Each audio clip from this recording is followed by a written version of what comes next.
Hi everyone, and welcome to this video. My name is Theo, and I'm a graduate in engineering. In this video, we'll continue practicing the Python basics with a new set of slightly more advanced exercises. The goal is to strengthen your understanding of the fundamentals and get more comfortable combining them in small programs. By the end of this video, you should be able to write more structured Python code and solve slightly more complex problems. If you find this video helpful, don't forget to subscribe and leave a comment. Let's get started. Before we start the exercises, here's a quick reminder of the essentials. Python runs your code line by line, so the order matters. Use print to display results and understand what your program is doing. Comments start with hashtag and are ignored by Python. Variables store values using the equal sign. It is an assignment, not an equality. Common types are int, float, str, bool, none. Basic math works as expected, and slash always returns a float. Strings are text in quotes. You can combine them, repeat them, use len, and access characters with indexing starting at 0. Input always returns a string, so you often need conversions like int, float, str, or bool. Now, let's move on to the exercises and apply everything step by step. Let's start with the first exercise of this video. Here, the goal is to print several values on the same line and to control how they are separated.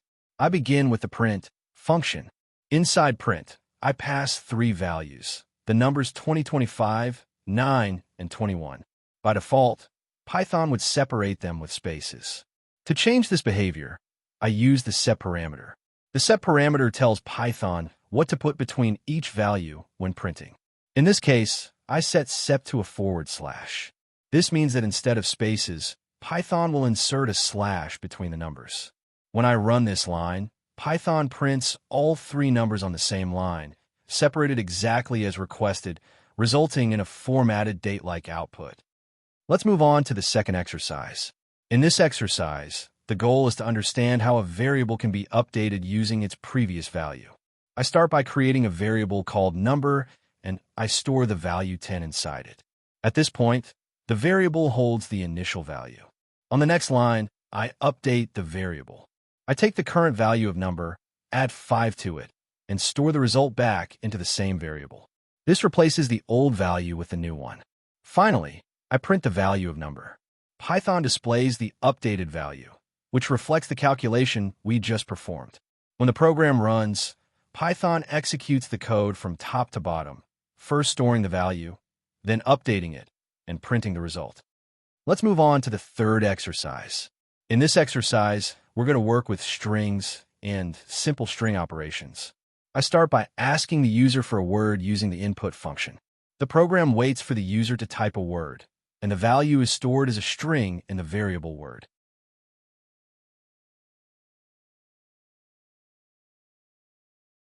On the next line, I print the word repeated 3 times. In Python, multiplying a string by a number repeats the string that many times. Finally, I print the length of the word using the len function.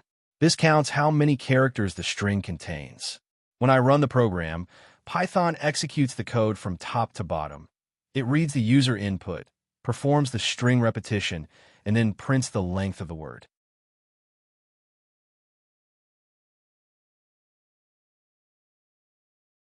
Let's move on to the fourth exercise.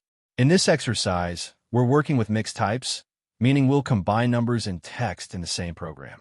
I start by storing the number 2025 in a variable called year. At this point, this value is an integer. On the next line, I convert this integer into a string using the str function. I store the result in a new variable called year_str. This step is important because we cannot directly combine numbers and strings in a sentence.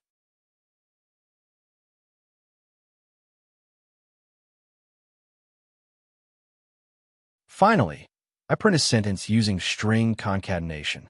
Since year_str is now a string, Python can safely join it with the rest of the text.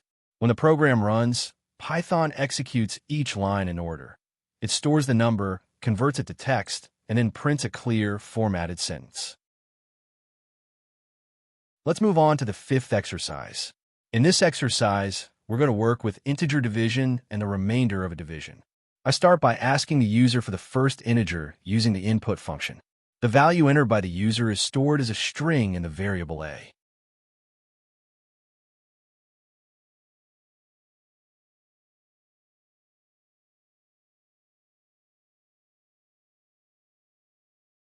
I then ask for the second integer and store it in the variable b. At this point, both values are still strings.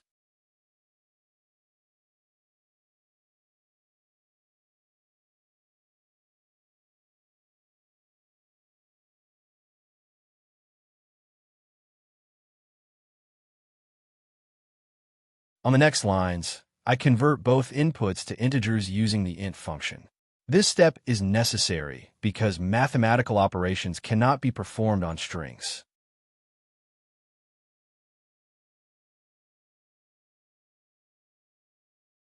Once both values are integers, I print the result of the integer division using the double-slash operator. This returns only the whole number part of the division. Finally, I print the remainder of the division using the modulo operator. This tells us what is left after the integer division. When the program runs, Python executes everything from top to bottom. It reads the input, converts the values, and then performs the two different operations.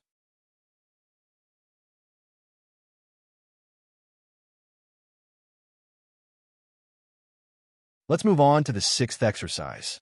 In this exercise, we're going to perform a simple real-life calculation using user input and basic arithmetic. I start by asking the user to enter a price using the input function. The value entered by the user is stored as text in the variable price.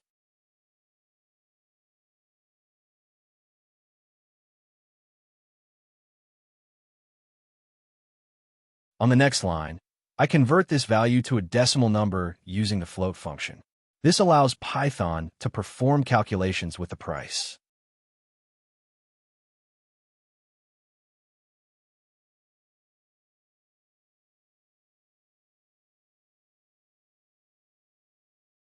Then, I calculate the price including VAT. The VAT rate is 21%, so I multiply the price by 1.21. The result is stored in a new variable called price with VAT.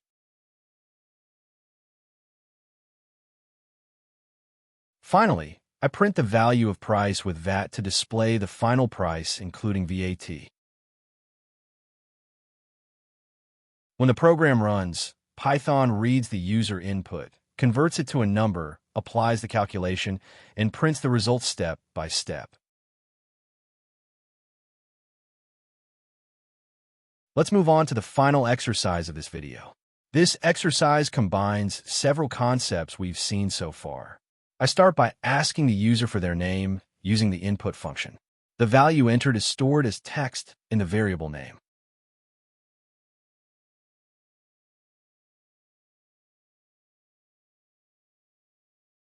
Then, I ask the user for a number. This value is also stored as text in the variable number.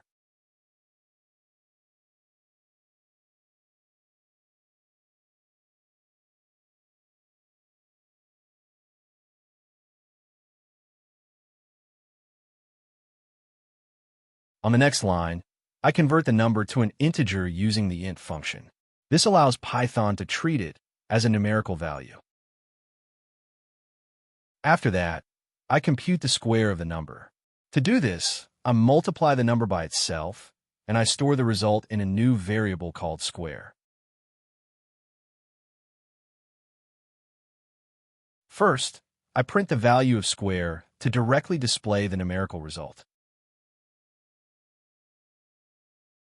Then, I print a clear sentence that includes the user's name and the result of the calculation. This makes the output more readable and user-friendly.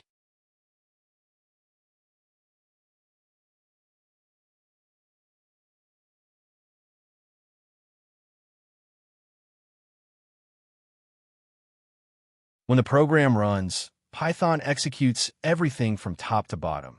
It collects the input, converts the data, performs the calculation, and displays the final result. That brings us to the end of this video. You've combined the core Python concepts into small, complete programs and learned how each line of code works together. Understanding these fundamentals makes everything else much easier to learn. Keep practicing, and don't worry if something isn't clear yet. Repetition is key. All the code is available on my GitHub, linked in the description. If you found this video useful, don't forget to subscribe and leave a comment. Thanks for watching, and see you in the next video.